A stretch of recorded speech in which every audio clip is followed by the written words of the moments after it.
ایمان کی قدر کرو، ہے اللہ کا شکر ادا کرنا چاہیے. میں ایک دعا بتاتا ہوں آپ کو، ویسے میں ایک چوٹ کرنے کے لیے بات کہتا ہوں، آپ نے دل سے پوچھو کہ ہم نے اللہ کا صرف اس لیے شکر ادا کیا ہو کہ اللہ تیری مہربانی تو نے مسلمان گھرانے میں بنایا ہے. ہم میں سے بہت ساری شکوے ہیں، پیسے نہیں دیے، یا اللہ گاڑی نہیں ملی، بنگلہ نہیں ملا، کاروبار نہیں ملا. ارے سب مل جاتا، اگر ایمان نہ ملتا تو میں کدھر جاتا؟ میں اربوں پتی ہوتا اور خدا نہ خواستہ کسی غیر مسلم گھر میں پیدا ہوتا، میں کیا کرتا؟ ایمان سے بڑھ کر کچھ نہیں ہے. ساری دنیا کی دولت ایک طرف، ایمان کی دولت ایک طرف. اور ہمیں تو بن مانگے ملا نا، نو اسٹرگل، نو پرابلم. پڑھو تو صحیح صحابہ کرام کو. حضرت خباب رضی اللہ عنہ کے بارے میں آتا ہے، ایک بار آپ کی پیٹھ ہے نا، کرتا انہوں نے اٹھایا تو اس میں وائٹ وائٹ نشان تھے. حضرت عمر نے کہا خباب یہ تمہیں کیا ہوا؟ کہ عمر تمہیں کیا معلوم، تم تو اس وقت ایمان بھی نہیں لائے تھے. جب میں مسلمان ہوا نا تو میرا آقا مجھے چلتے ہوئے کوئلوں پر لٹاتا تھا. جلتے ہوئے کوئلوں پر ہم بکرے بوٹیاں بناتے ہیں، کبھی سوچا اس پہ کوئی بندہ بھی لیٹ سکتا ہے کیا؟ کہتے جلتے ہوئے کوئلوں پر مجھے لٹاتا تھا، اور اے عمر میری پیٹھ سے چربی پگھلتی تھی اور اس سے وہ کوئلے بجھ جایا کرتے تھے، مگر پھر بھی میں رب کا نام لیتا تھا. حضرت عمر کہتے ہیں خباب یہ پیٹھ لاؤ، میں اسے چومنا چاہتا ہوں جو اسلام کی خاطر جلائی گئی ہے. کیا تکلیف ملی ہے مجھے اور آپ کو ایمان لانے پر؟ کیا پرابلم آئی ہے مجھے اور آپ کو ایمان لانے پر؟ مگر وہ مار کھا کر بھی نماز پڑھتے تھے، ہم اے سی میں اور پنکھوں میں بھی نماز نہیں پڑھتے.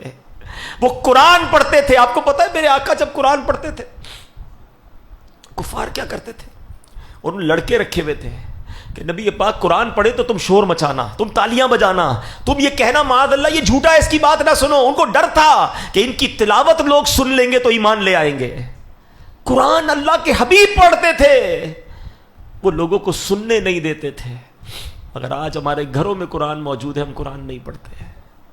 We have to answer for those all things. کبھی کہیں تو جواب دینا پڑے گا نا کہ یار وہ لوگ مار کھا کر عبادت کرتے تھے اور ہمیں سب چیزیں میسر ہیں. مسجدیں ہماری گلیوں میں ہیں، اذانیں ہمارے پاس ہو رہی ہیں، مگر ہمارے پاس نماز پڑھنے کا ٹائم نہیں، مسجد میں جانے کا ٹائم نہیں، قرآن کھولنے کا ٹائم نہیں. پھر سب سے بڑی بات یہ کہ ایمان کی قدر تو کرو نا یار. اتنا آسانی سے مل گیا تو قدر ہی ختم ہو گئی. آج کسی کو احساس ہی نہیں ہے. آپ کو پتہ ہے اللہ کے حبیب علیہ الصلوۃ والسلام یہ دعا کیا کرتے تھے، یا مقلب القلوب ثبت قلبی علی دینک. اے دلوں کو پھیرنے والے، میرے دل کو اپنے دین پر ثابت قدمی عطا فرما. یہ ہم سب کی کہتے ہیں تربیت کے لیے. میرے آقا کا دل مبارک تو وہ ہے جس کے صدقے میں ایمان ملا ہے، مگر یہ سکھا رہے ہیں ہمیں کہ دیکھو ایمان جا بھی سکتا ہے. تھنک اباؤٹ اٹ، سوچا کرو.